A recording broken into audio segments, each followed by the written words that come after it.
2020માં જ્યારે holistic academy શરૂઆત કરી હતી ત્યારે પરિસ્થિતિ સરળ નહોતી.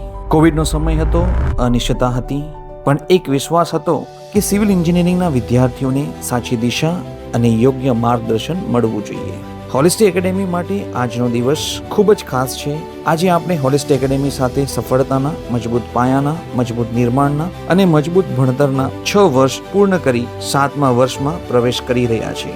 નાની શરૂઆત હતી, થોડા વિદ્યાર્થીઓ, એક ક્લાસરૂમ, પણ સપનું મોટું હતું. આજે જ્યારે પાછળ ફરીને જોઉં છું તો ગર્વ થાય છે અને સૌથી મોટી ખુશીની વાત એ છે કે 2500થી વધુ વિદ્યાર્થીઓ સરકારી ભરતીમાં સિલેક્ટ થયા અને આજે ગુજરાત સરકારના વિવિધ વિભાગોમાં સેવા આપી રહ્યા છે. આ હોલિસ્ટિકની જ સફળતા નથી, આ સફળતા તમારા વિશ્વાસની છે, દરેક વિદ્યાર્થીઓની મહેનતની છે અને દરેક માતા પિતાની આશાઓની આ સફળતા છે. હું દિલથી આભાર માનું છું હોલિસ્ટિકના દરેક વિદ્યાર્થીઓનો જે આ પરિવારનો ભાગ બન્યા. હોલિસ્ટિક એકેડેમી હંમેશા તમારી સાથે રહેશે, તમારા સપનાઓને સાકાર કરવા માટે. જય હિન્દ, જય જય ગરવી ગુજરાત.